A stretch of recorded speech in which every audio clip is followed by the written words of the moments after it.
Hey everyone, welcome back to Universall, Big Science News. The 2025 Nobel Prize in Physics went to John Clarke, Michel Devoret, and John Martinis for showing that the quantum mechanics, the weird rules for atoms, can show up in an actual electric circuit you can hold in your hand. Today, we will unpack what they did, why it mattered, and how it connects to the quantum chips people build right now. But first, let's have a quick recap for non-physicists.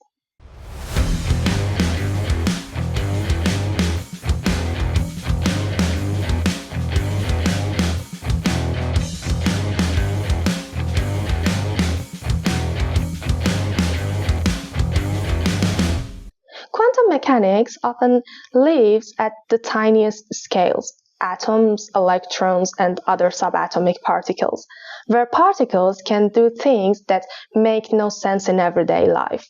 Two famous quantum effects are energy quantization, which means energy comes in discrete packets like steps, not a smooth ramp, and quantum tunneling, which means particles sometimes get through barriers they shouldn't be able to cross, as if they had a tiny tunnel.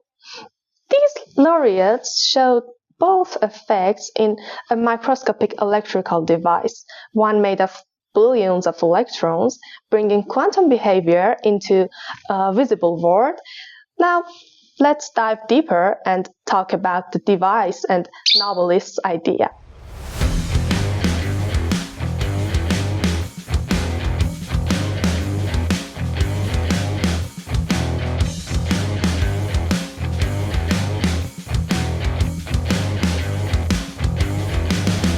This is the key device, a Josephson junction, two superconductors weakly connected across a tiny gap.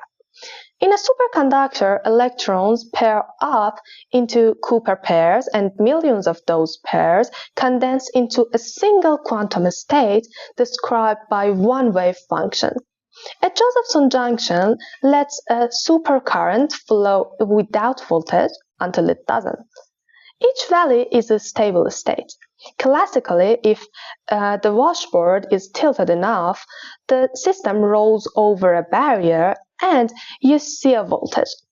At low tilts, it should stay trapped, but quantum mechanics opens a different escape route.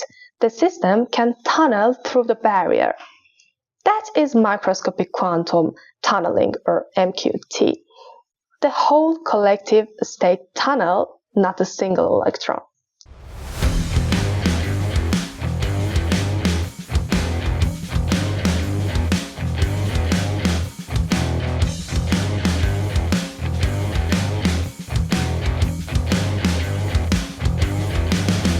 Perhaps you ask, how did they prove it was quantum, not classical noise or thermal hopping?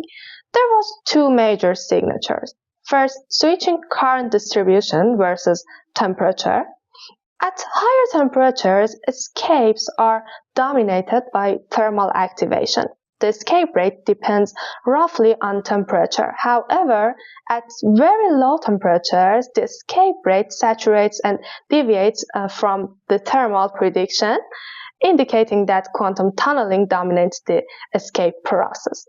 Second is microwave spectroscopy and quantized energy level. It means that when the junction is hit with microwave, it absorbs energy only at particular frequencies, telling you there are discrete energy level trapped in the potential well. That's the same quantized step idea we see in atoms, now in a macroscopic circuit.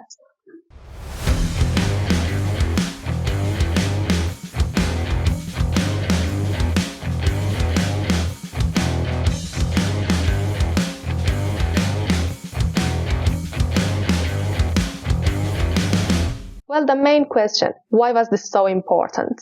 First of all, it showed that quantum mechanics isn't limited to tiny particles. A macroscopically large engineered objects can occupy quantum states and tunnel between them. Additionally, these experiments directly influenced the development of superconducting qubits, the building blocks used by many quantum computing platforms. It's also useful in engineering of quantum systems. The experiments introduced techniques for isolating circuits from their noisy environment and for measuring quantum states without destroying them, essential for quantum control. Does it connect to modern quantum tech? Of course. But how? The same principle used to detect macroscopic quantum tunneling and energy quantization are used to build and read out superconducting qubits. Modern chips contain many engineered artificial atoms whose energy levels and coupling can be tuned exactly. Experimentalists pioneered in these classic experiments.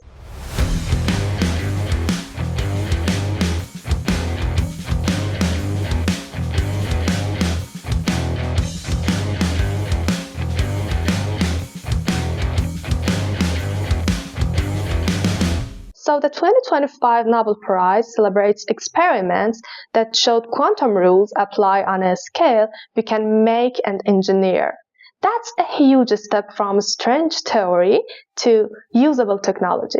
Congrats to Clarke, Devoret, and Martinis. They helped turn quantum oddities into tools.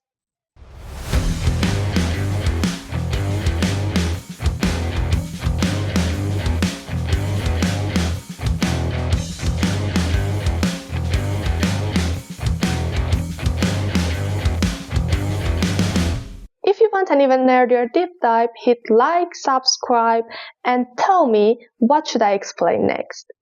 Stay with Universall and be curious.